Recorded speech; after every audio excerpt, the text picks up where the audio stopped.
Okay, welcome back to my live stream of Errant Kingdom.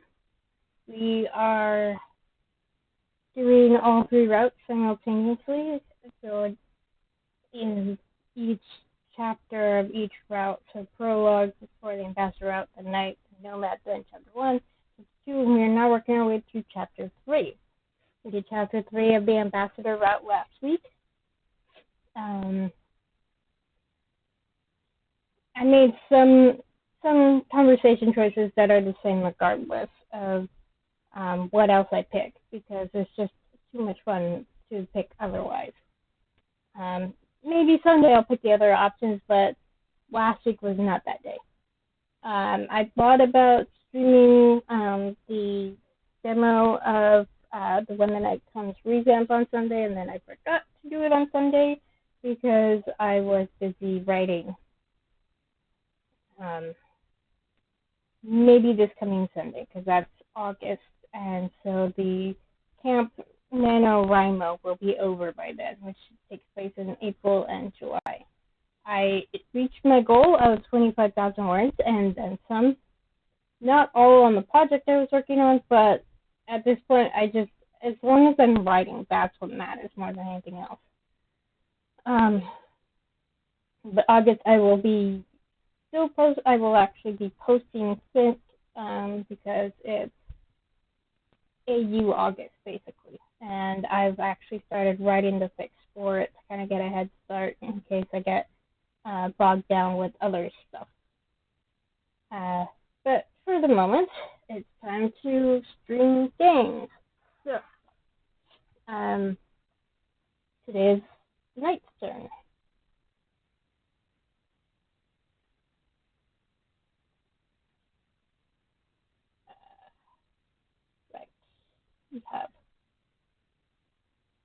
That's right. At the end of chapter 2 with the knights, they were in the forest with Rue, and they just saw the forest kind of close in around them, and they saw scary people in the woods. And so now we are picking up there. And our knight is called Ehab, which means gift.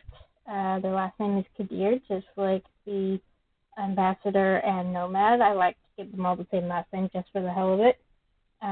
Kadir means capable and powerful, and Ehab goes by they, them pronouns. So here we go, picking up in the forest with Rue. Last week, Rue approached the ambassador, Rahim in this case, to ask them to kind of help because they're worried that their friend, whom they didn't specify, but it was obviously meant to be the knight, they're worried about their friend doing something stupid. So now we get the knight's reaction to what's going on. So here we go. Rue grips my hand. The warmth of their touch is almost startling. I didn't even realize I was cold. But as I turn to them and their wide, concerned eyes, it registers. I'm shivering, not from fear, but because the temperature seems to have dropped rapidly in the span of seconds. I actually had that happen the other way around. I've gotten really warm, and that was after I got my second COVID shot. I could feel myself getting warmer. It was very weird. All around us, the trees shake and toss and seemingly whisper, their branches quivering. They don't like these invaders. Rue doesn't look right without a smile. They should always be smiling. We should go before it turns bad. Those people. Shouldn't I go find out what they are? Goosebumps on my skin and supporting a feeling that only swells as I watch the procession of torches fade further into the distance. Soon they'll be out of sight. But Rue's grip on my hand and now on my arm is firm. Come on, Ehab. They pull me away. The whispering among the trees intensifies into shakes in an almost whisper. That sense of foreboding intensifies, and I realize it comes from the forest around us, not the mysterious individuals. Rue is right. We are going to be caught in something bad if we don't hurry the hell out of here. There's no point in endangering this book. We have to go. He nods mutely and let Rue leave me. They pull me by the wrist through the trees. They're stuck an errand despite the sense I have that the forest no longer cares that we aren't enemies now anymore. I mean, this is Rue. The forest probably grew up around them. We walked for what feels like a long time. Rue shivered as much as I am, huddled together for warmth and despair. It's just beginning to sink in when finally we break through the tree line. There's a familiar path not far away, illuminated by moonlight. In the distance, floatingly near, looms Novus. My knees feel weak with relief, but I shake it off and turn to Rue. He's not looking so good. I didn't think they'd be out here like that. Their eyes are wide, turned back to the forest, their long ears drooping. I didn't think they'd be out here like that. Rue, concentrate, please.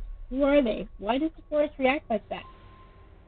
The Rue only stares at the ground, winding their arms around themselves. I can't tell if they're shaken or thinking.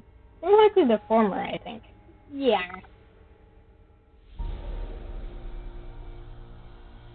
I have to get them back here, somehow. So, obviously we're going to pick the third option. Take a deep breath to calm my own nerves. I reach up and take Rue's face into my hands and tilt their head until they're looking straight at me. We're so close. So close that I could feel the fresh, grassy scent on Rue, like a meadow at night. Their brown eyes are wide, gleaming in the weak light, the glow of their hair decoration softening their sharp, elfish features. My chest aches. Was it the only beat of my heart, or out of something like longing? I don't know. I force my lips to move before we're too lost in the moment. Concentrate, Ehab. Rue, focus on me. Breathe. Rue blinks rapidly. Then they chuckle. I don't need to breathe, you know. Their ears wiggle, brushing my palms. Rue shakes her head, and their curls are soft on my skin where I still hold them. Shit. I quickly let them go. Now both my chest and my burning face are giving me problems. Desperately, I try to hang on to the image of the damned torches and the mysterious people. It's, an expression. Yeah, I've heard that one before. Errant used it. Thanks, Ehab. Rue looks away, shyly tucking a strand of hair behind a pointed ear. It's so dark that I feel like I can see them glance at me from beneath their long lashes. Maybe it's just a trick of the poor light. Wanton fancies. I don't think so, though. I swallow. So badly for it to have been more than that. I make them clear my throat. I feel like you know who those people are. Not personally. Rue picked nervously at their sleeve, eyes darting back to the forest. It makes me wonder if I shouldn't go back and summon the guards. Such a night response. And it's been a long time since I saw them at all. The forest reacts the same every time they're around, so I never came close enough to see. It's probably a smart choice. Rue smiles at me like they're grateful for the reassurance. I can't imagine why. Then their grin turns cheeky. But that doesn't mean others don't see them. Rue wanders to the closest tree and lays their hands on the rough bark. Their eyes dip closed. Slip closed, not dip. Dip closed, brow furrowed in concentration. I watch them for a moment, then look around uneasily. It's not to let my bark down. They're traveling deeper into the trees. Rue's brown eyes open and they look up at the sky, worried. Farther from the woods, I can't ask any more without the spirit of the forest getting mad. That's a useful trick. Rue beams at me, their good mood seemingly returns somewhat. It's one good thing out of the circumstances, but there's still the mystery of those torchlights. Can you see any details about them? I'm afraid not. It's not like trees have eyes. They don't perceive things like you do, like I've learned to. Rue points to their eyes with both hands and sighs and ruffles their hair. They put their hands on their hips, lips pursed in thought. I mean, if it's any comfort, it's not the first time I met those guys. Rumor says they're usually, how do you say it? They wiggle their fingers. You know, when there's an entity and you work for that entity. A company of warlocks, criminal thugs, employees. So I'm gonna go with this last one because Rue's reaction is so hilarious. Employees. I meet Rue's eyes and pretend to nod decisively. It has the desired effect. Rue bursts out laughing and bends over, slapping their knees. Employees! You know, yeah, I can see that. Some of those folks are unnatural. Imagine putting up with something you don't want to do for years in exchange for metal bits. Except these days it's not metal bits. Hey, the metal bits are coins that buy things. Not all of us can just go into the woods and melt out of existence to escape life's demands. Oh, if only. No doubt our friends there had bad intentions. You not so long. And the thing you do with thought.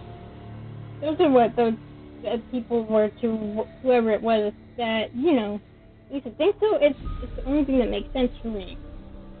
Their face falls again, pensive as they speak. His fingers return to their sleeves, fidgeting. Meanwhile, I feel like someone slipped something cold down my shirt. Cultists? Small, typical niche religious organizations. Or at least they worship something, whether real or not. Magic is sometimes mistaken for divinity, after all, though I somehow don't think there would be any way of mistaking those things in Errantus.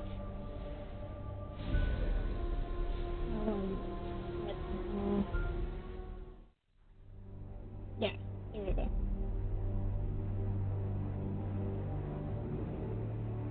Seems like there's cultists everywhere. Or at least a convenient way to create bad guys. What's the loss of this land on cults anyway? I don't feel so safe standing here in the dark. Anyhow, it's late. We should head back before something really unfortunate happens. As I say so, clouds roll over the moon, plunging us further into gloomy darkness. It's a good reminder. Rose is silent for a moment before sighing. I'm nodding, but I don't think you can see that. Come on, let's go home.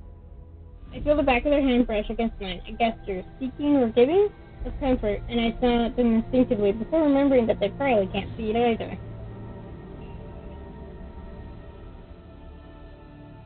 The joys of being blind. Sort of. We snap their fingers and a pale fey light blooms into existence between us. Then it glides away, towards the city. We follow the glimmering light in silence, walking as fast as can be called walking.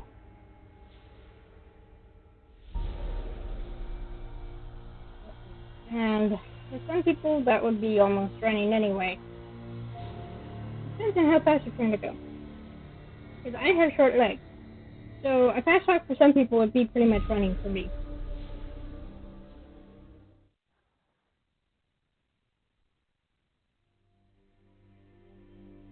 The garden is mostly empty, a fact that I'm glad for, because after the sleep I got last night, I don't think I'm in any shape to be social.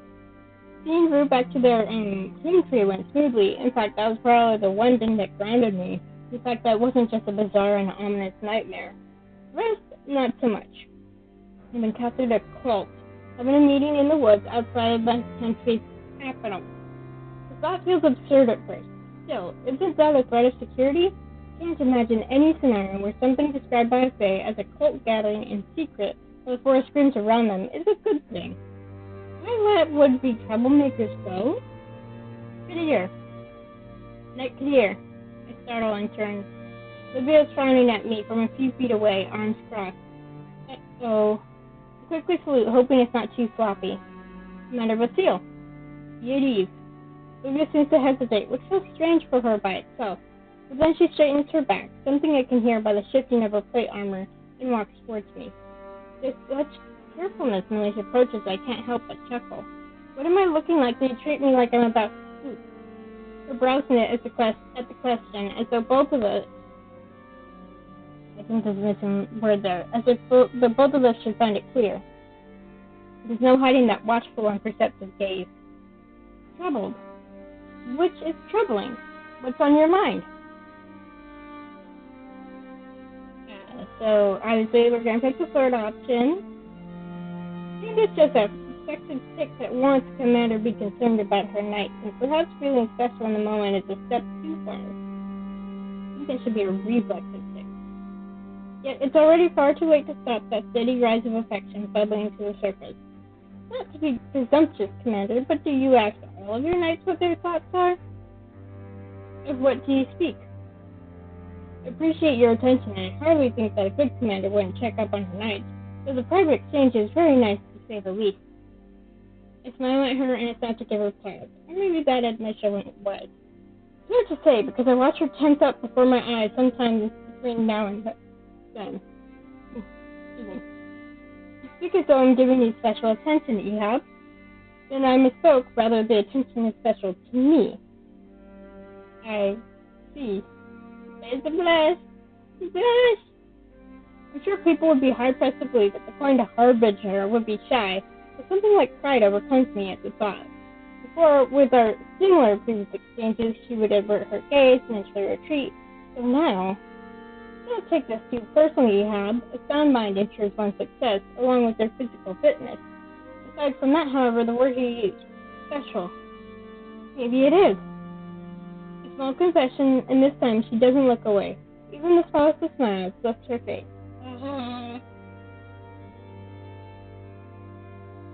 I love Livia so much. It's enough to uplift my weary spirit. I know, I say about all of them, but it's just these writers do such a good job creating nuanced, rounded characters. And, you know, at this point, I've been playing these pieces of this route quite a few times. Sometimes flirting, sometimes not. But regardless, you know, it just starting to really like these characters. And some of them just, they push my buttons more than others. And Livia, in some ways, reminds me of Cassandra Pentegas from the Dragon Age game. And, you know, Cassandra, she has that stern shell around her. But then you find out she reads romance novels. And she loves them. And I don't know, this is very endearing that there's this stern, no-nonsense woman and underneath there's a softness there. And it's all the more special because few people get to see that softness. And that's what's happening here with Livia, and even to some extent with Piper, and When the Night Comes. And I'm hoping that we see something similar in Call Me Under. I'm not going to say which character, but I don't know, there's just something special about that. A woman who's learned to be brisk, no nonsense, build a wall around herself, but underneath she is soft and she is sweet, and if you're persistent enough, you can experience that yourself. It's enough to uplift my weary spirit. But she did ask, and I won't deny her an answer. Yesterday night, in the forest outside of town, I was taking a stroll and saw torchlights and people moving rather forebodingly deeper in. I have a suspicion they might be a cult. Since there's no mention of Rue. Livia looks away for a moment then, as though thinking, before she turns back to me with her brow knitted. So, a cult. You know nothing else about them? Unfortunately not. I should have come closer for a better look, after all. I suppose that's what left me troubled, to think I witnessed something strange and did not go to investigate myself. But the Knight Commander is shaking her head. And if you've gotten maimed, or worse yet, killed? I won't take you for a coward, Knight dear. I trust your judgment in not having pursued something that could have endangered you needlessly. For one thing, you don't know how many people were there. You just had the torchlights guide you, which could have been misleading. You don't know what they're capable of, how armed they are, what kind of magic usage they might have had with them. And you were, if I remember correctly, you weren't in armor, you weren't armed, or you just had probably just a dagger or a knife. So you would have been no match for a group of cultists, especially a group that you don't know anything about beyond the fact that they're cultists. Thank you, Knight Commander. Livia nods once and ceases. Where did you see this procession? I tell her of the location as accurately as I can recall. I don't think it was too close to Eric's cabin, which is a small mercy. And if Livia notices anything about me omitting Rue's presence from the story, she graciously keeps her suspicions to herself. Should I have arrested them? It's probably better that you didn't. Livia pinches the bridge of her nose and exhales sharply. I immediately have the impression that she's dealt with this before. You know of Novus's pantheon. I know the basics. Not Errantis's, which comprises many gods, but specifically to Novus, our capital. Here, the three most revered deities are Novus, Telenios, and Canidros, a chief of the pantheon, the defender of the homeland, and the goddess of justice, respectively.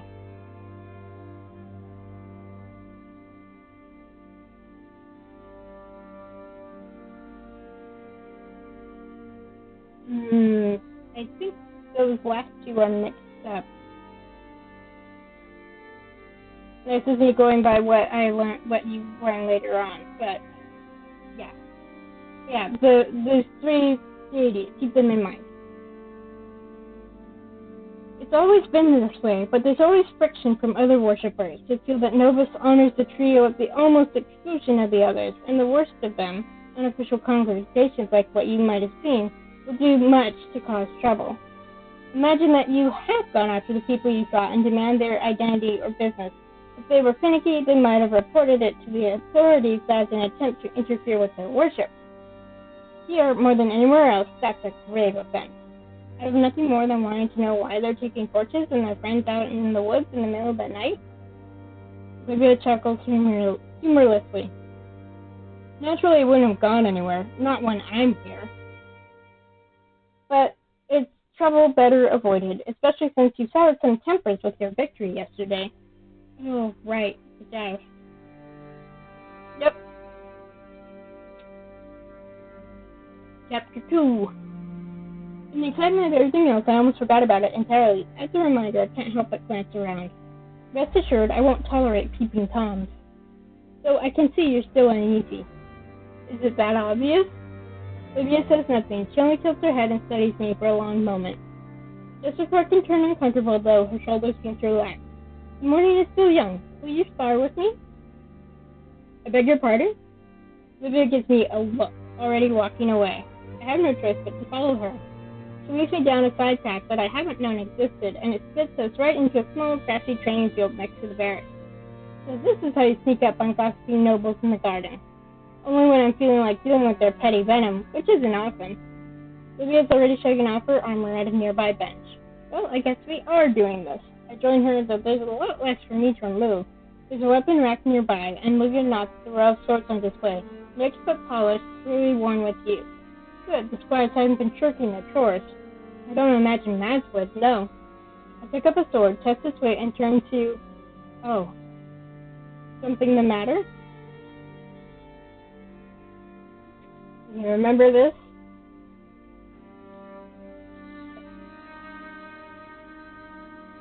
It shouldn't surprise me. It really shouldn't. I've seen Livia's get arms before, not long ago at the little socialite event in town. And still, it feels like a horse just kicked my heart. Livia raises her eyebrows and rolls her shoulders, and the twist of her waist only makes her muscular abdomen. Stop! Say something, come on! You're... What? Say something not weird. Beautiful. Livia freezes. She looks at me, frozen in emotion, to pick up her sword from the rack. I love that the ambassador and the knight are both struck speechless by the sight of Livia in her workout gear. Oh shit. Beautifully strong. I look forward to the honor of sparring with you, Knight Commander. I have the sword in my hands and stare at the blade. The balance is actually a little off, but I can't go over and exchange it for another one. Livia's right there. She's still staring at me. I'm an idiot. I never would have imagined the honor would be mine, actually, but perhaps it's my fault for not to take your place, Ehab. Thank you. Thank you for saving me from babbling more in a city. It's not a command the way she says it, but still shuts me up. I look at her, and to my horror, Livia isn't looking my way, but her face that I can see is red. My face feels about as hot, so she's not alone there, but... Fuck. Way to make this awkward, Ehab.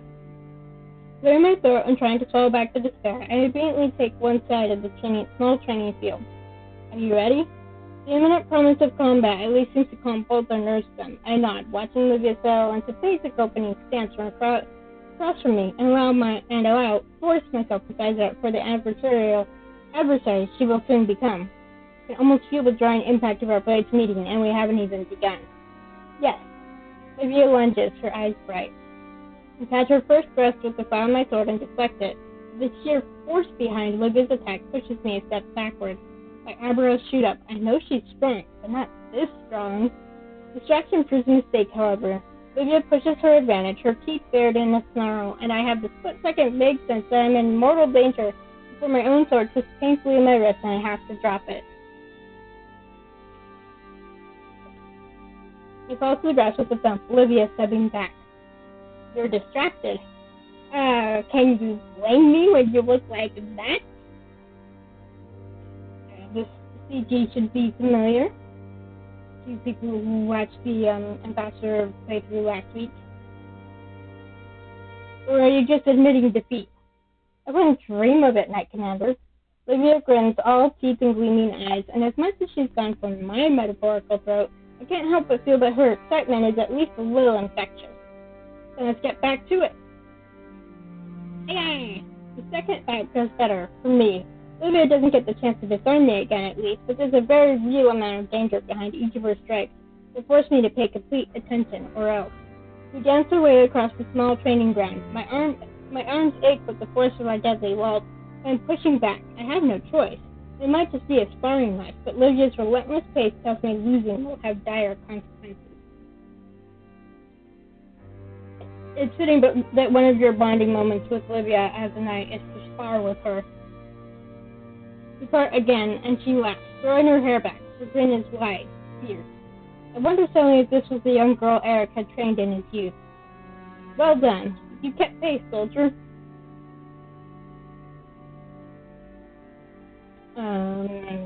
So I would say we're going to pick the third option, but I like this middle option too if I'm not flirting with her. Maybe it's the budding adrenaline. Maybe it's Livia herself, strands of her hair shaken in the sun spray, streaming those pale, wild blue eyes, her grin of reckless abandon that I've never seen before. Maybe it's me, but enjoying yourself, Commander? Very much so.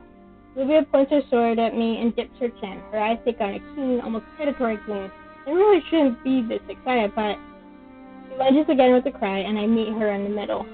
Our swords clash and clash again, the force of each blow sending shocks down my arm. They're going to be so very sore once we stop. I can't even think about that.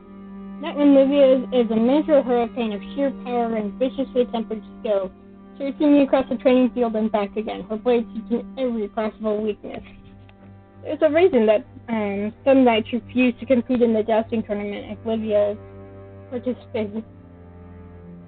I don't give her any, because what's the fun of that? Lunge, parry, swipe, feint, having to stay one step ahead of one another just to stay on even ground. Livia has an answer for every single attack I make, and I have one for every one of hers. Yet, it's not stale, it's not frustrating. It's a dance, truly. It registers in the back of my mind that Livia and I can beat each other very well, and the realization sends a thrill through me. The glimpse I catch of Livia's face tells me she's thinking the same. Commander Vasile!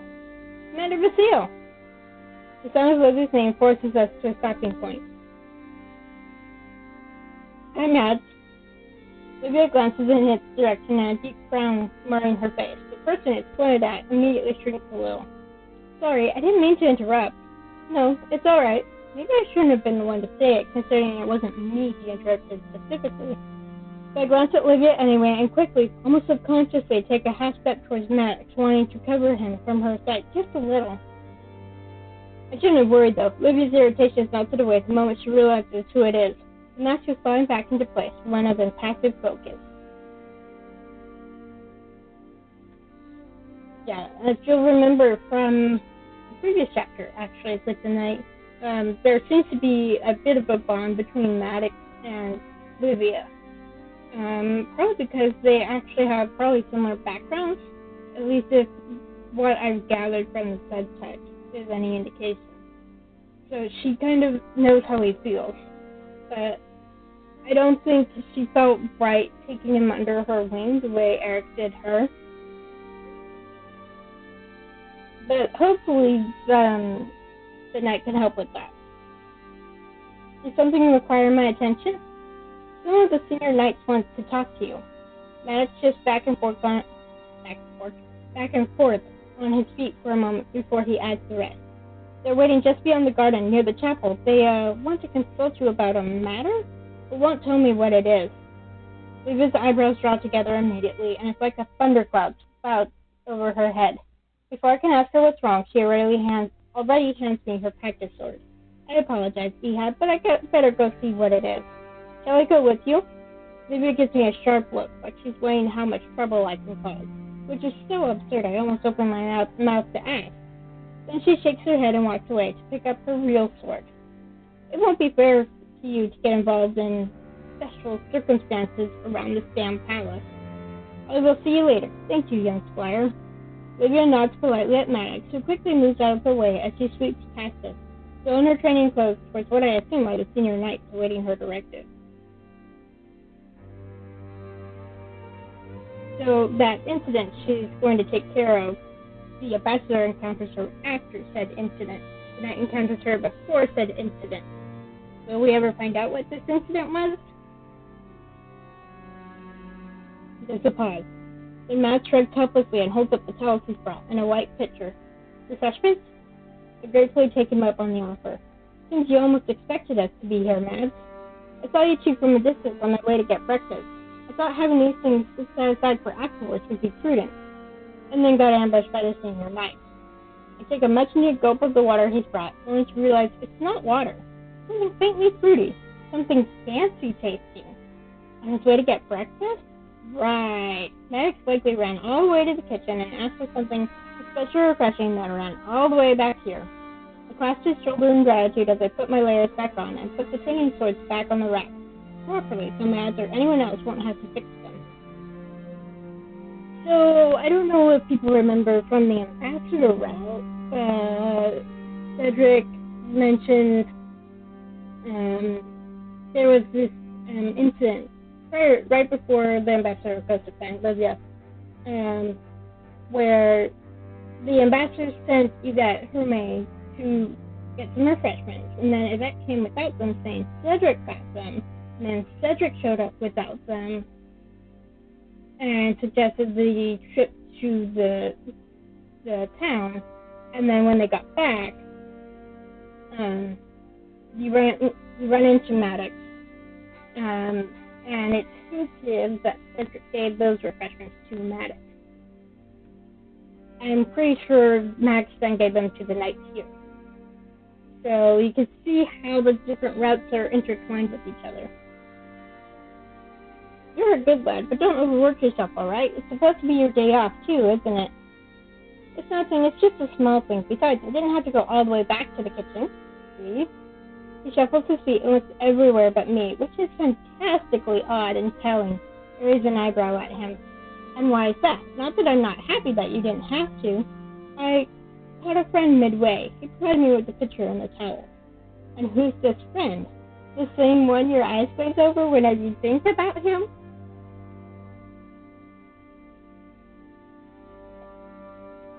We know who the friend is. It's Cedric.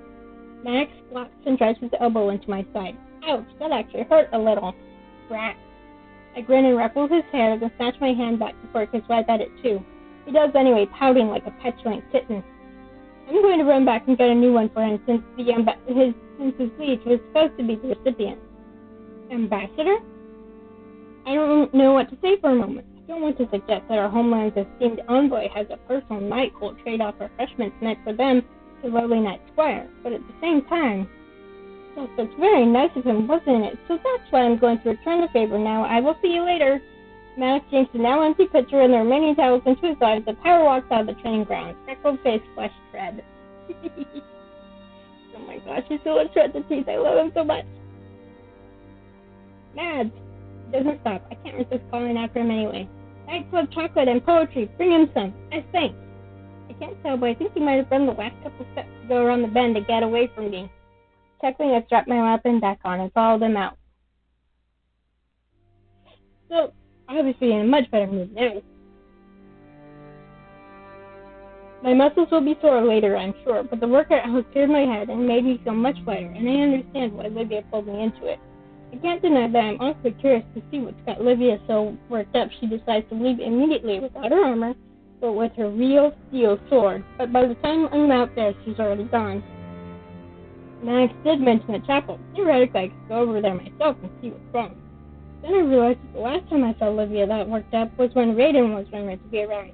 Raiden, who's safe, for the most part, only by Lucian's favor. On second thought, as much as I cherish the both of them to various degrees, I'm not going to get involved in that. Even worse, if I somehow let slip that I know Raiden somehow. But are you sure it's Raiden? So I keep my attention forward and ignore the couple of house guards running for the chapel. One can only hope that Raiden, if it's him, gets away this time. Yeah. The sound of my name draws my eyes to a beautiful gazebo a few steps away.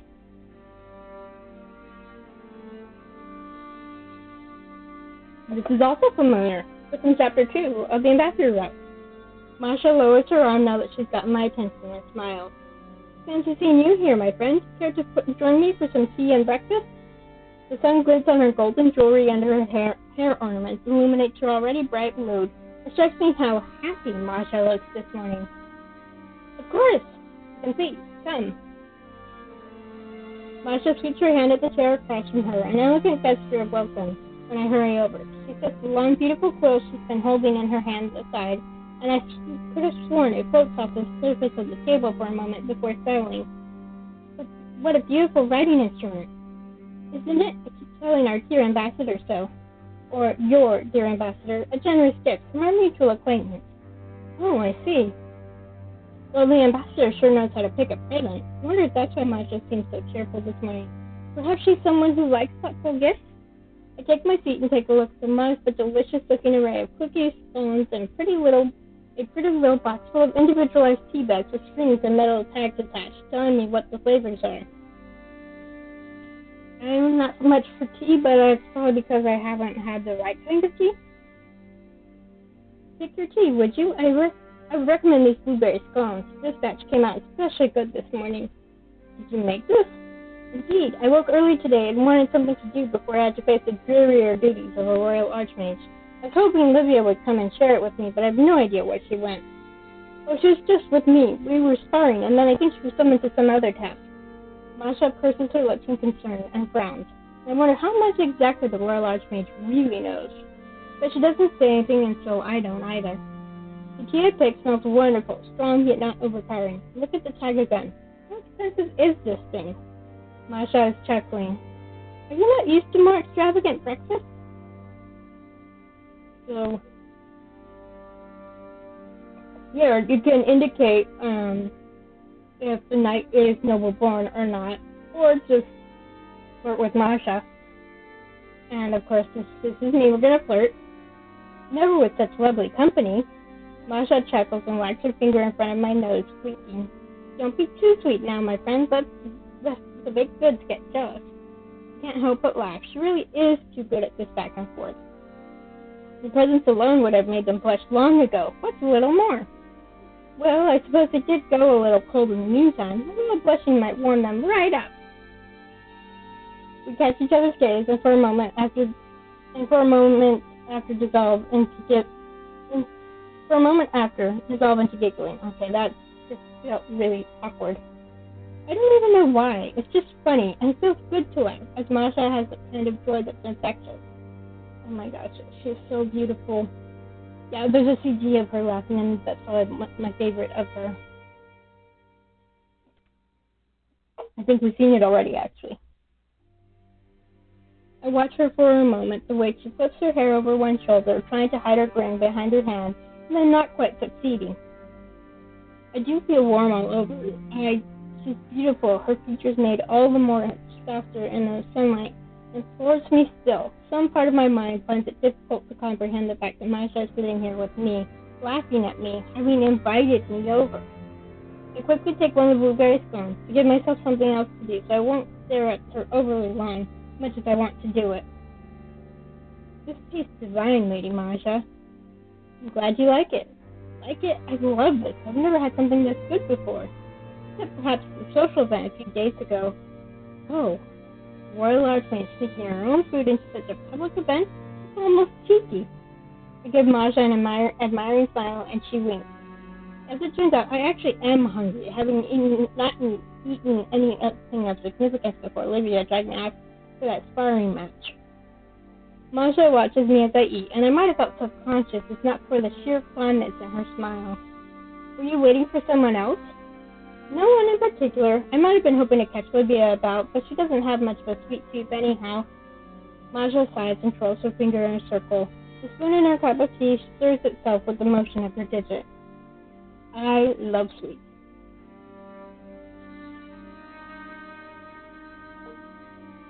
I love sweets and chocolate, and I'm part of a set of twins, and When my mom was pregnant with me, my parents had season tickets to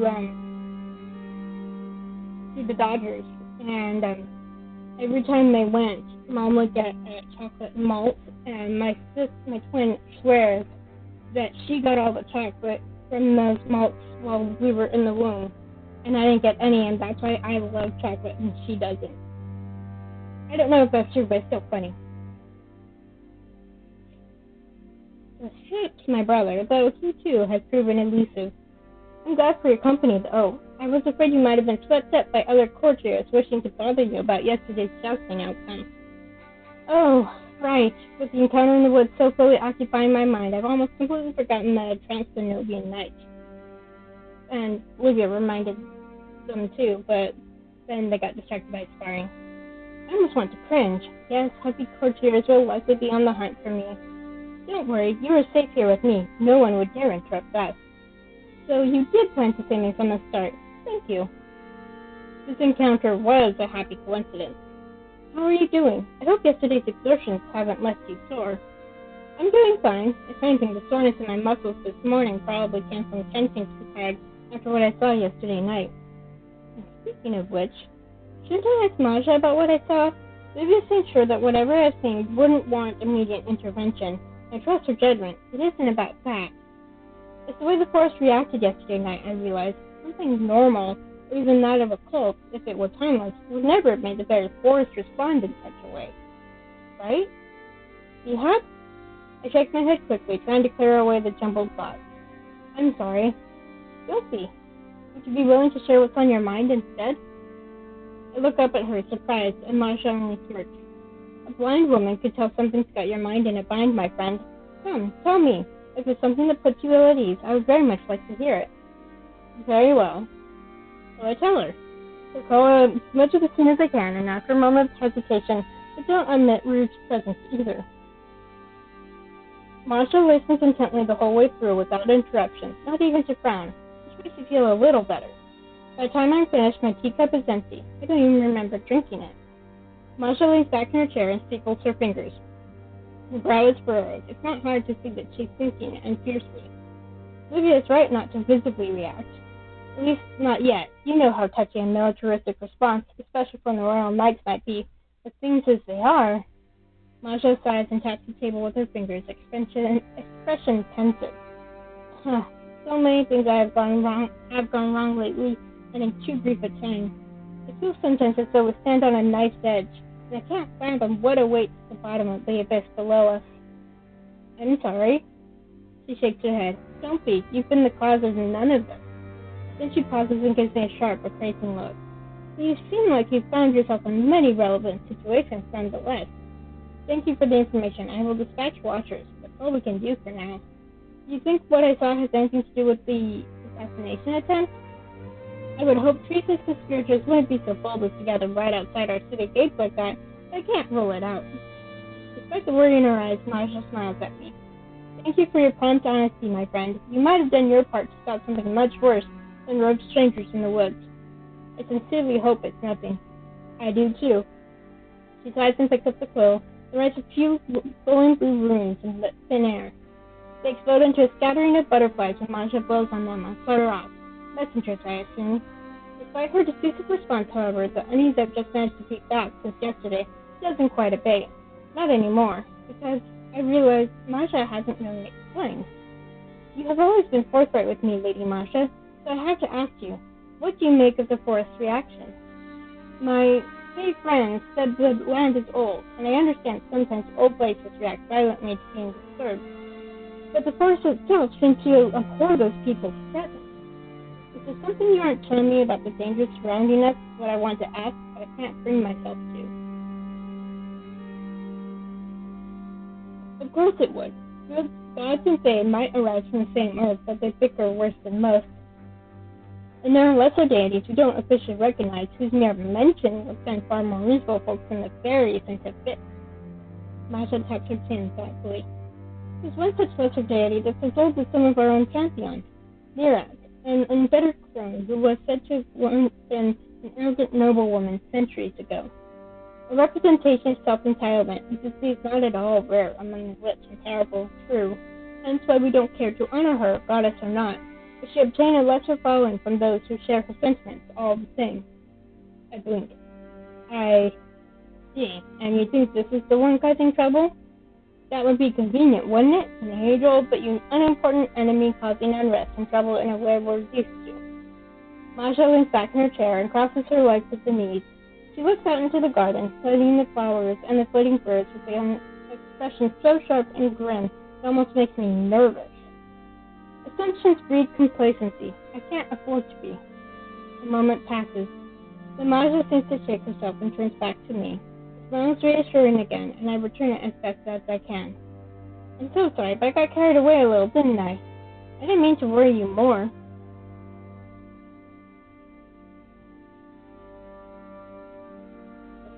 So, no for adoption, but I shake my head quickly.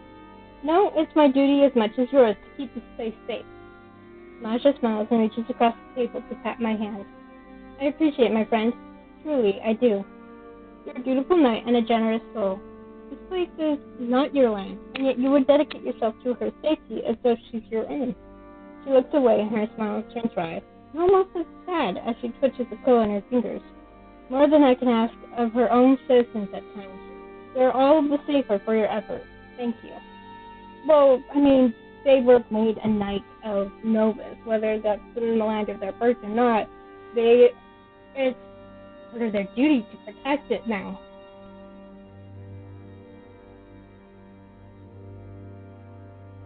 And of course, we're going to pick the third action, because we can. And that was something that you do. Masha seems to pause. The cocoa still in her hand. She slowly looks up at me, languid almost, and her eyes are sharp as she scans my face. It's so unexpected that for a moment I'm sure I said something wrong. I try to think back to my own words to find the error. Truly? Yes, of course. Why wouldn't it be? My old tutors from foreign lands adore this approach. They would call my people stuffy yet vapid, our knights bumbling and stiff, our castle closed off and dusty, that I alone am the open arms, jewel, the smiling face worthy of admiration.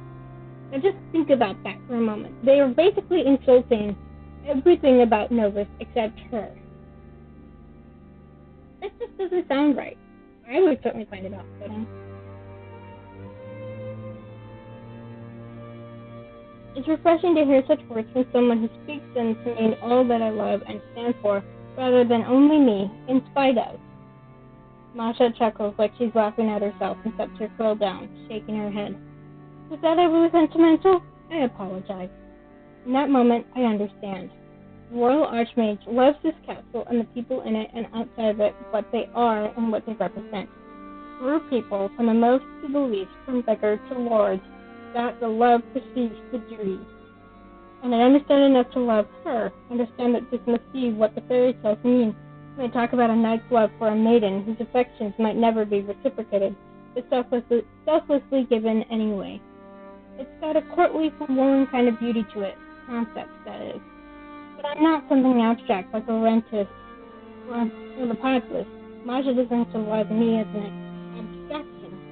And so I reach across the table and dare to take her hand, even if only to hold on briefly, so she would stop shaking her head at herself and look at me. Those suitors were fools.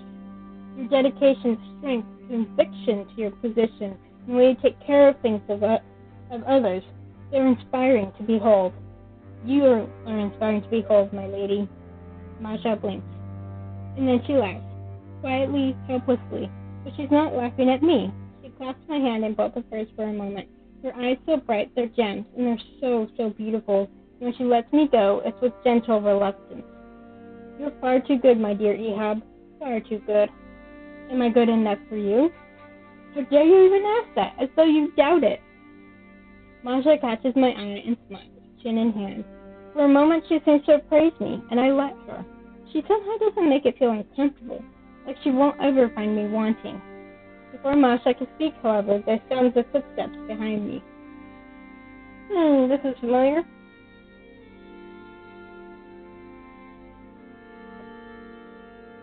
I look over my shoulder to see a familiar, well-dressed gentleman rounding a couple of bushes.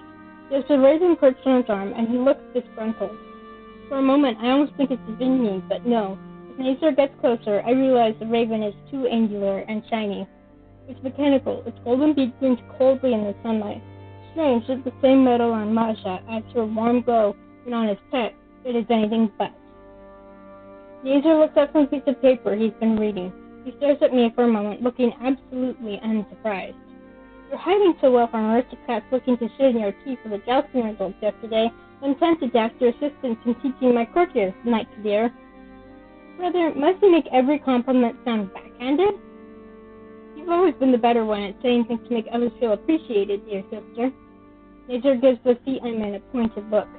Much as I wanted to tell him that there's another chair to Masha's left, it's clear he wants me gone, and he is the royal spy master if rumors are to be believed, not to mention Masha's brother. Reluctantly, I begin to get up. Masha's hand lands on my arm. You must have left your manners at the breakfast table to come and dismiss my guests so atrociously, Nazir. Yes.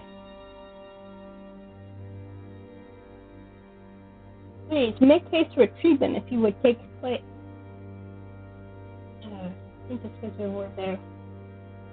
The silence that follows is frosty and awkward. I say frozen in place because Masha and Nazir are looking at each other like that.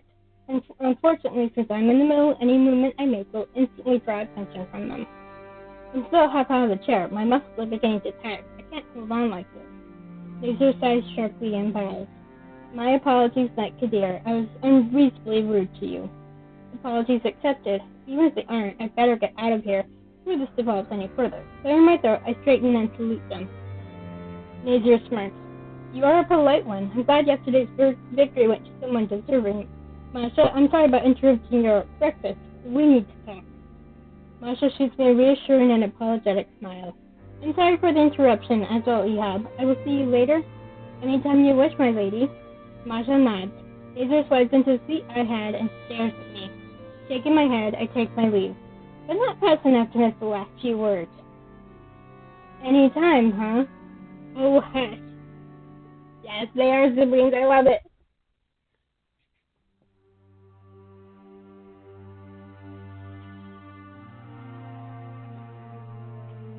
I would absolutely tease any of my siblings for something like that. Here we go. The library is quiet. Despite its apparent vacancy, the rows of books I browse are completely free of dust. Nothing seems too out of place, but judging from how some volumes shed out more than others, I'd guess they saw recent news. So many titles on how to not get assassinated by different authors even, will both be displayed near the door. I believe this was mentioned in the ambassador's route. I shake my head and move further in. Surely there's something about the gods and worship practices here. You aren't who I was expecting to find. I nearly jump out of my skin. Lucian, a few steps away by a window, only chuckles. Lucian! The demon arches an eyebrow. Obviously we're going for the flirt. It's tempting to glare, so I do, and I make a point of looking Lucian over. Well, I suppose I was looking for a mystery to read. I didn't expect one to come jumping out of the shelves to startle me, but maybe I should have known anything can happen in this castle. Their voice, low and smooth, slips right past the attitude I prepared and under my skin, making me shiver, my heart quickening. Damn it, how many times until it stops having this effect on me? You're in luck. The demon straightens from their incline and comes towards me. The steps languid and slow, the smile fit to send any sensible knight to reach for a blade, but I can't. The silver eyes pin me into place, the way they rove over me, seeking. I turn incomprehensibly towards Lucian and dive away, offering more to see instead of less, confident that they will not.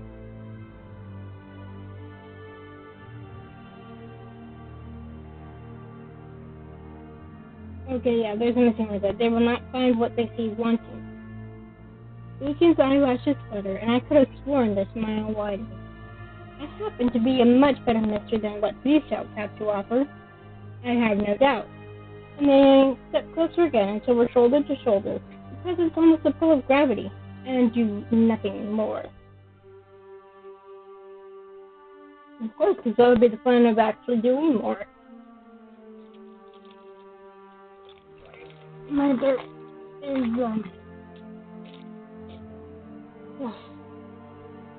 thought I was getting better at this, but it doesn't help that the vaccine for COVID is kind of throwing me off. Plus, we had rain a couple nights ago, and it stayed with the humidity, which always messes with my sinuses, so that doesn't help. Instead, they rubbed their chin with clearly affected thoughtfulness, looking at the titles on the bookshelf next to me instead. That said, if you're here for a quick read, I can recommend you something. Not every single one of these is absolutely terrible. Teasing, it's almost unbearable, almost too much. I shift on my feet, trapped between Lucian's proximity, the dripping amusement in their voice, and my own hammering heart. An offer, but I must reach for it. Lucian will not give it to me, yet I cannot do it without admitting that I want it. For a moment, I contemplate the outcome of leaving my attitude and my big dignity on the floor to answer them. Then I thankfully look at the bookshelf as well, and one of the tabs reminds me why exactly I'm here. You're right, a good mystery like yourself is best to be savored, and that requires time. I'm looking for something else today, as a matter of fact. Lucian sighs quietly. He's disappointed the game has ended, perhaps, but straightens and gives me room to breathe and to think straight again. Well then, what are you looking for? Something on the gods of this land, probably? I scratch my head. When it comes to the exact nature of what I'm looking for, honestly, I didn't think this far ahead. A glossary? Surely there's a record somewhere of Errantus' deities with a neat two-paragraph description next to each name. Lucian laughs, this time sounding straight up amused. I shoot them a look. They don't teach us at the Knight Academy or to squires, you know. Rest assured, I'm not laughing at you. In fact, perish for that. But rather, the nature of your search is amusing. You know that gods can arise from fervent belief like any well-loved rumor that others take for truth, right? Yes? Not really. I can't imagine just faith would be enough to make a god. But Lucian seems like they're going somewhere with this, so I wait for them. The demon looks me in the eye, and their mouth twitches again. What I meant is that there's no exhaustive record. Even as people write down their discoveries, new ones are being made. Therefore, they shake the purple finger at me, the claw just barely missing my nose. If they tap it and wink, I won't be shocked. I'm glad they refrain. Narrow your question. Be specific. Now you're sounding like my old librarian. Demons and librarians do both share a love for bright, questioning minds indeed. I'll take it as a compliment. Yeah, that's what I've been told so many times through my research is, know what you're looking for. Have some idea before you even start. That way you kind of have an idea of what kind of search terms to use. So that's kind of what Lucian's suggesting here. Do you have a clever response for everything anyone might say, Lucian? Or is it simply me that you somehow got to know too well? Yes. That smirk contrives faint to murder. Yes, well, I hesitate. Should I tell Lucian about what I saw in the forest? Vivian and Maja matters, of course, as my commander and the Royal Archmage, but this... Then again, they might find out anyway. But Lucian has already tilted their head, eyebrow arched, and what I'm shamefully relieved to recognize is understanding. Seems whatever you're after requires discretion. They straighten to their full height and tap a golden claw to their chin thoughtfully, then move back to the desk I saw them next to when I first stepped in. Immediately, I understand why. That particular corner is completely hidden from both the door and the closest window. Nobody who happens to enter or look in could easily see we're here. Why, Lucian, it feels almost like you're hiding. I like my privacy when I'm thinking. As do you, I'm sure. Well, let's hear it. What is the Knights from Victor so startled because...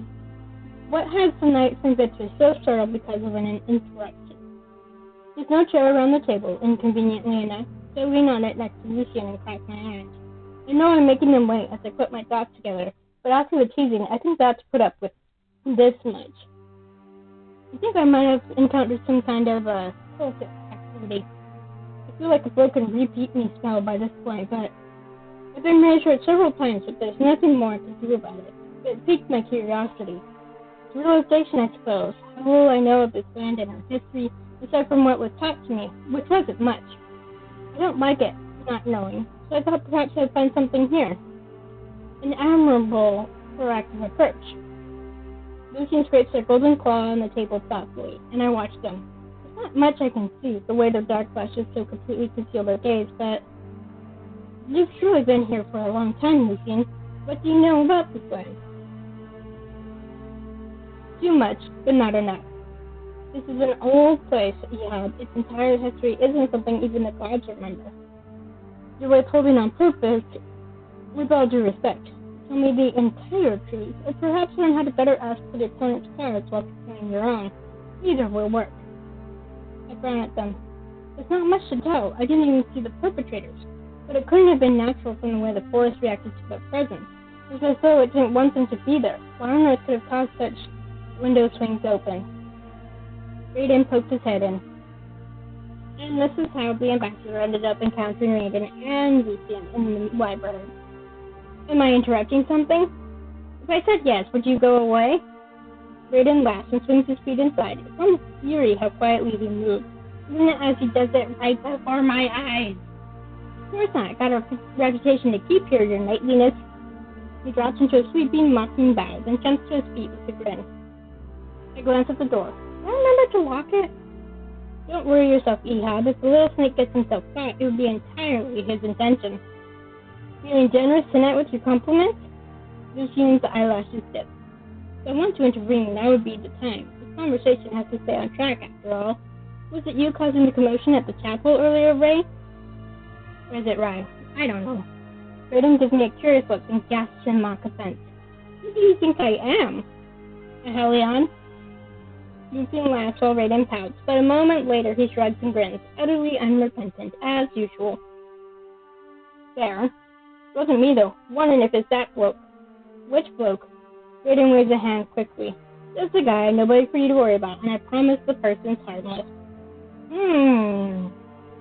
What could that mean? Which bloke?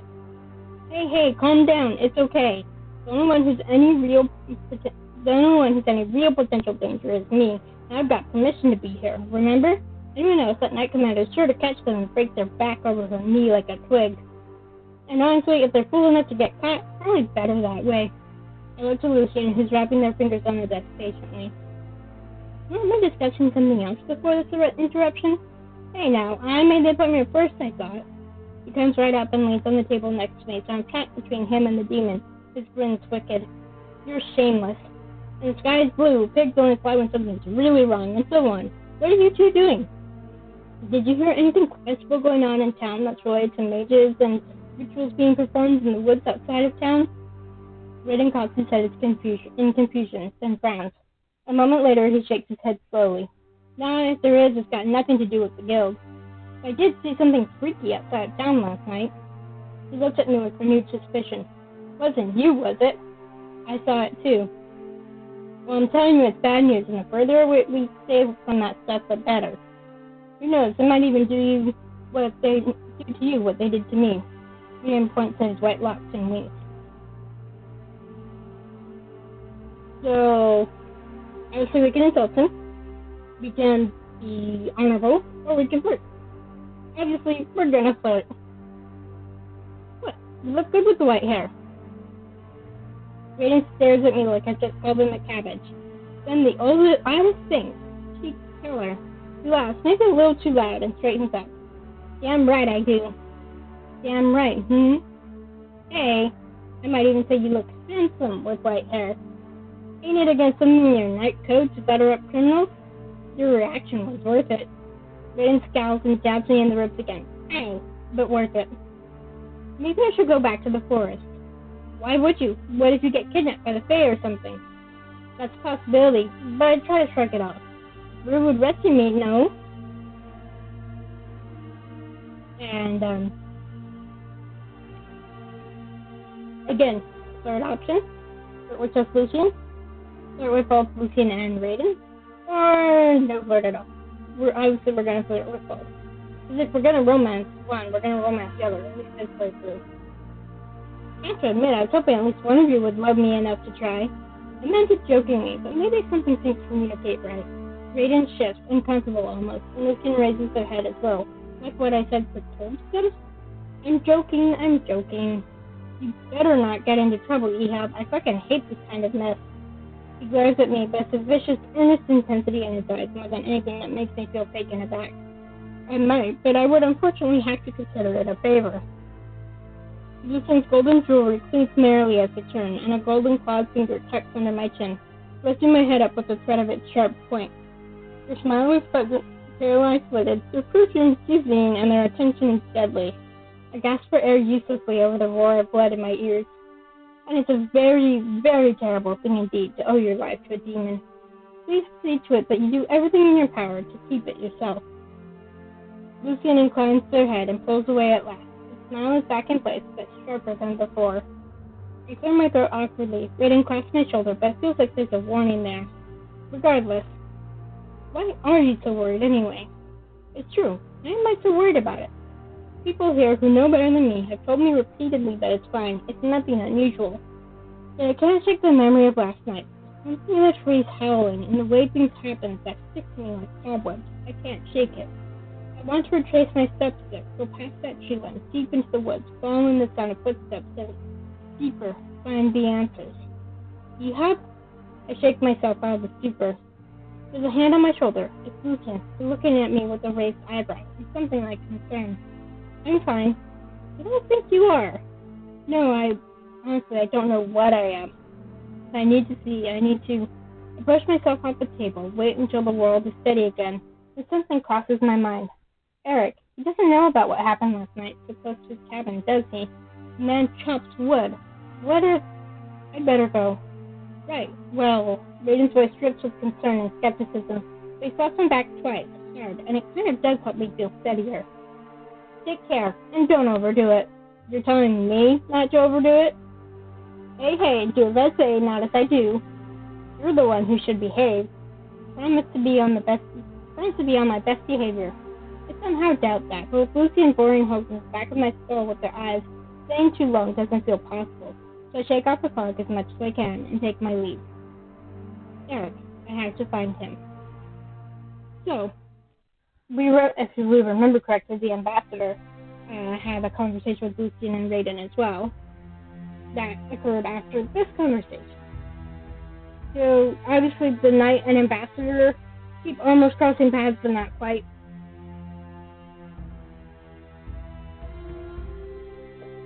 It must mean something that I could find my way back to Eric's cabin with so little trouble, but I don't have the mentality to contemplate that right now.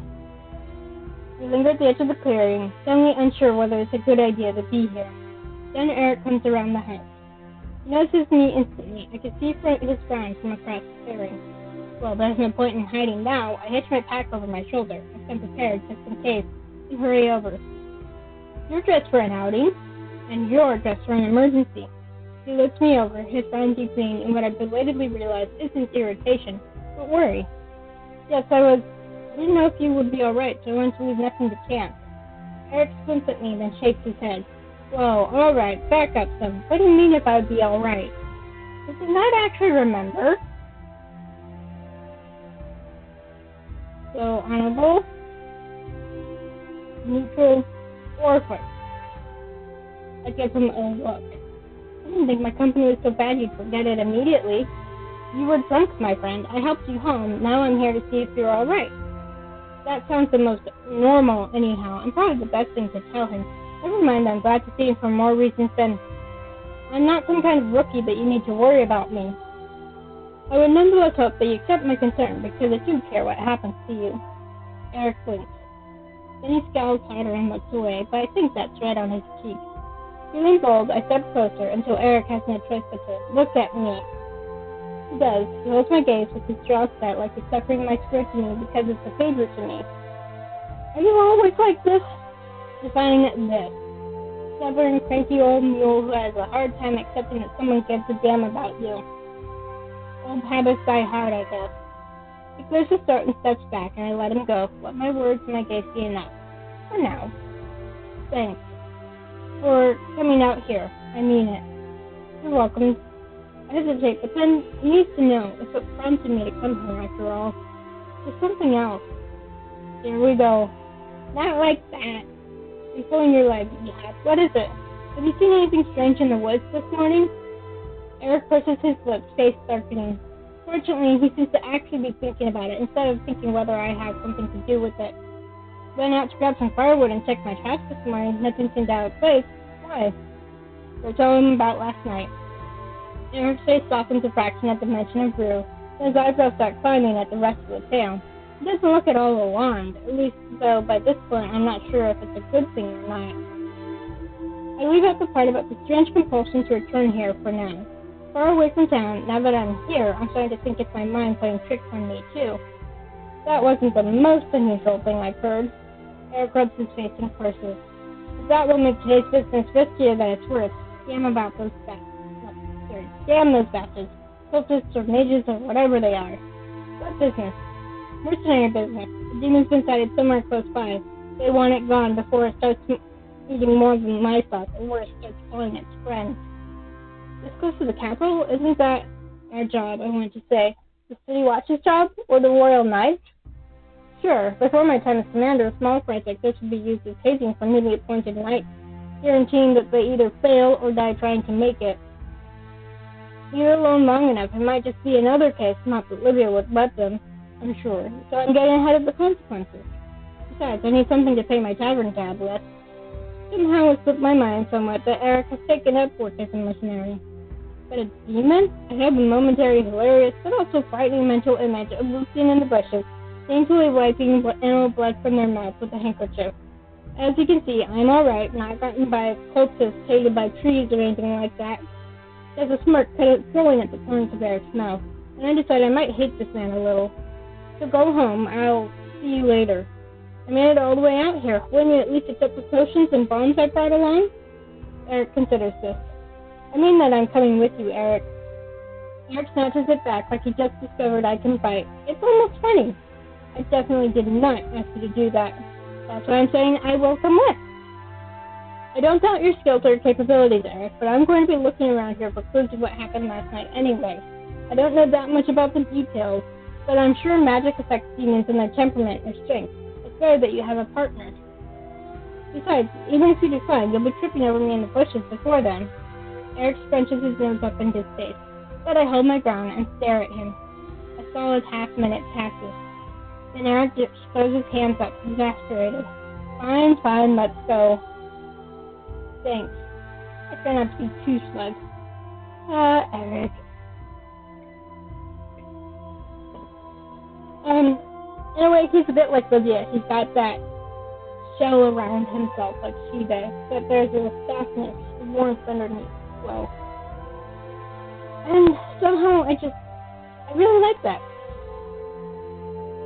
And whether it's a man or woman, or probably even neither, or both. You're welcome. Eric isn't a chatty partner. I don't think I should interrupt him, though. He presses ahead with the confidence of someone who knows the terrain well, and I know nothing at all. I have to rely on him for both direction and instruction, and not the best feeling. Still, this is just too much. What do we know about our mind? That it's big, but probably not that strong, and that it's been eating livestock. There's some farmsteads out this way. You ever visited them? No. I haven't gone outside of town much, now that I think about it. Just Eric's cabin and no further. I have no business being out there, after all, and days off duty are far and few in between. A shame. Their owners are great people. When I was younger, I'd take Livia to some of these and let her see the ponies. Livia likes ponies? Eric turns and smirks over his shoulder. I'm not going to give you that information. You'll have to ask her yourself. Haha, right. Me asking Livia whether she likes ponies. She might just whip me like one. Demon's been making its way from east to west. It might have a destination in mind. It's just eating to keep itself sustained. So it actually ate the cattle rather than just tearing them apart for fun. Eric scratches his beard thoughtfully. I watch him. This is probably the most words I've gotten out of him in one go without the aid of alcohol. And honestly, it's nice. It ate the heart, which is what demons do after frightening their victims to death. Strange that it's only eating the animals and not people. I won't look a gift horse in the mouth. Or a gift demon. And so we're going with flirt. You're very knowledgeable, Eric. I haven't even seen many demons before. If any, the ones I've seen, there's a lot of controversies around them. Anything from hallucination to it just being a case of the same mischief. Well, hair across the back of his neck. It can't be. It must be the light. The back of his neck's red? Picked up a thing or two since I left. Are you blushing? Eric turns and scowls at me. You are definitely blushing. Would you like another compliment? No, I'm fine. Thank you. Focus on the job. Not even just once, Sir Eric, about your biceps or perhaps your swordsmanship. Right to the earth. I shut my mouth. Eric's stern look melts away. He shakes his head and presses on, but it's too late. It's too late for me. I know he's moving ahead, but I have to take a moment to get my heart rate under control. When I catch up, it's a few steps. Eric is rubbing the back of his neck once again. When he sees me, he smirks. Don't enjoy my displeasure too much. All right, enough. Now who's bothering who? I give him a long, suffering look. Eric laughs. Oh gosh, it's such a...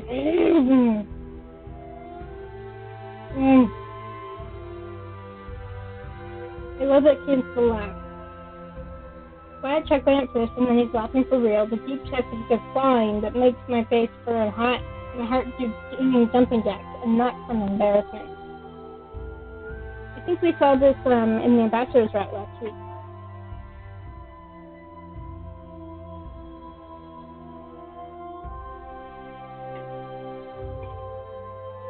Well, just a little longer.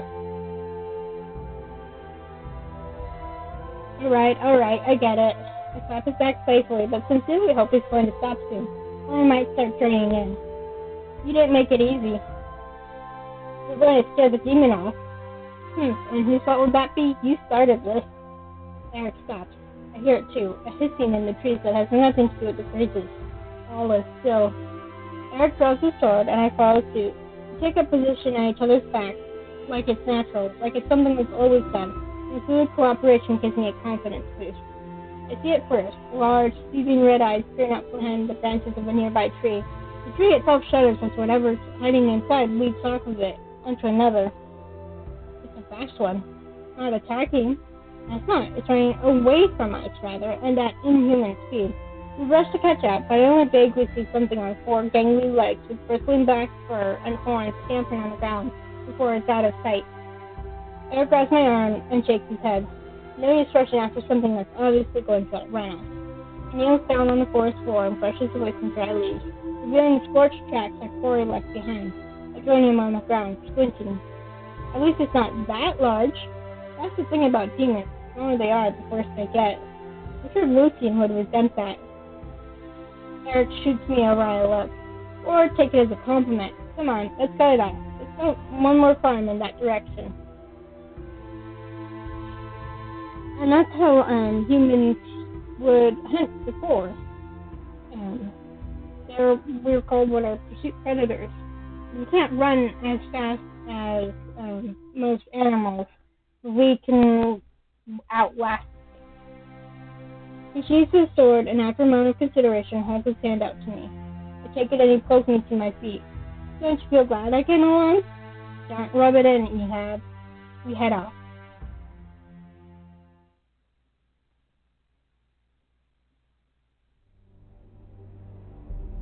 Why do demons have to run so fast? It's nighttime now, and I'm out of breath and my legs are aching. Eric isn't faring much better, as a small comfort. He's fresh from exertion, and his breathing comes faster than usual. His face is grim and his jaw is set. He doesn't answer me, looking at the trees around us instead. In the light of the lantern I'm holding, I can see what he's looking at. More scorch marks. Never mind that. Where the hell are we? Ruins of the old kingdom, they say. The history lesson will have to wait. There's an old kingdom? Eric doesn't look like, what did I just say? And takes the lantern from me. Hands me the crossbow he's just assembled from a holster on his belt instead. Tell me you're at least decent at aiming. You want the truth or an answer for comfort? Eric's mouth twitches, drops the crossbow back, and gives me the lantern again. I didn't say my aim was terrible. I'll take my chances later. Don't separate from me. You got my back. Not a question. I nod. So I can't help but look around, wondering if there will be a cultist or the torches popping up from behind the crumbling walls. What would they even look like, anyhow? Here it comes, with a quiet thud as something heavy hitting the ground. Over the nearest broken wall, I can hear growling and something swishing on the grass. A tail? This is going to be bad, isn't it? Eric doesn't answer. He ducks behind the wall, and I hear the sound of his crossbow firing. A pained howl rips through the air. I swing over the wall, draw my blade.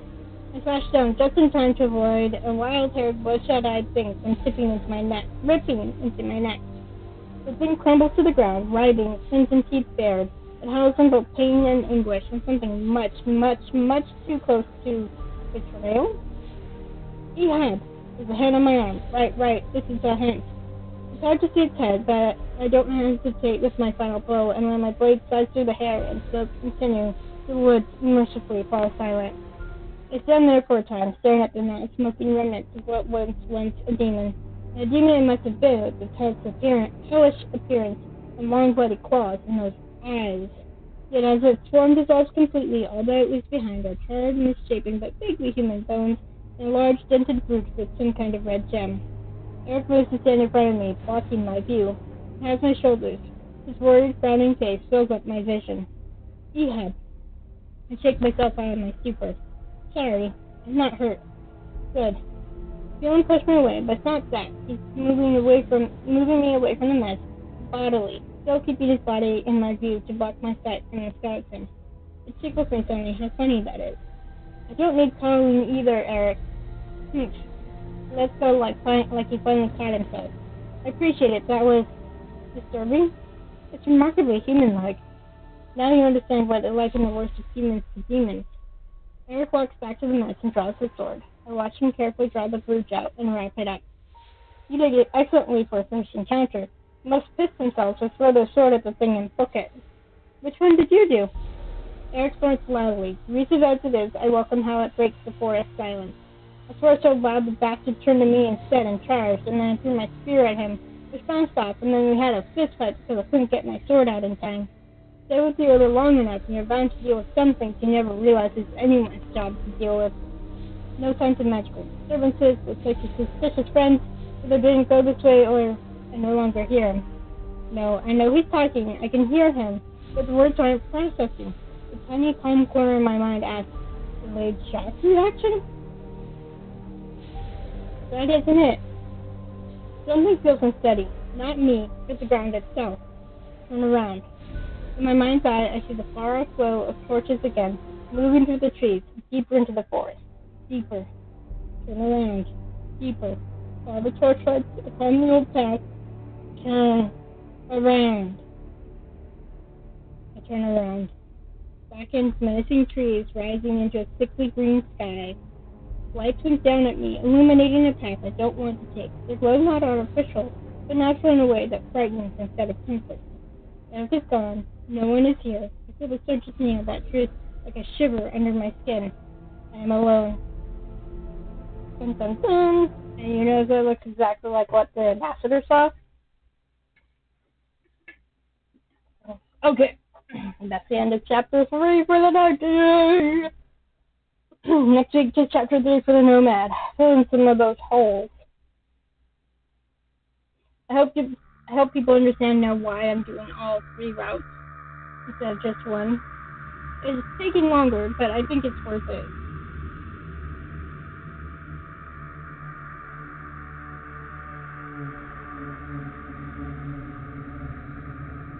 Okay, and perfect timing, my headphones are dying. Okay, alrighty. Go back to the road. I wanted to check something.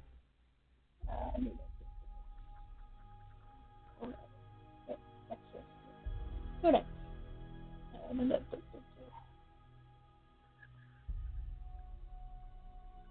Real Novus. Although Novians honor all members of the Rentis' pantheon, in the capital the 3 most revered figures are Novus, Ptolemaeus, and Conidra. Pantheon's head, the divine defender of the homeland, and the goddess of justice and fair combat, respectively. Okay, that makes sense. Over the centuries, this has caused rifts between the capital and many other smaller religious factions within Orentis, to the point of occasional fracturing. Fearing the crown's brutal retaliation, however, not many have dared to openly or brashly question their choice, let alone defy it.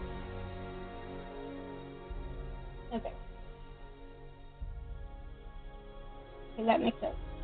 Alright. I just have to check that. Okay, CG gallery. Masha. Here we go. This is the CG of Masha laughing. And its background is at that little event in where that we attended during chapter 1.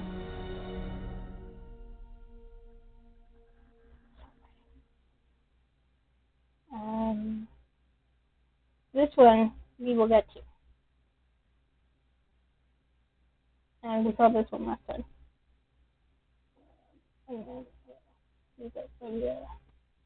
As you can see, I've unlocked all these.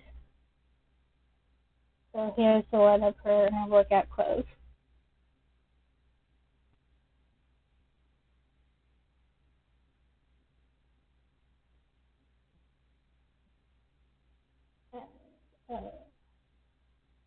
Just because. Here's Eric laughing. Okay. Yeah, so that's it for now. Thank you for joining me. I'm going to stop now and rest my voice. Because it's getting tired. So next week we will go through chapter 3 of the nomad route. And then we'll get on to chapter 4, which we will find out exactly what the fuck is going on with the ambassador and knight. So until then, take care. I'm not going to make any promises about Sunday because I keep forgetting shit. Just have a good week.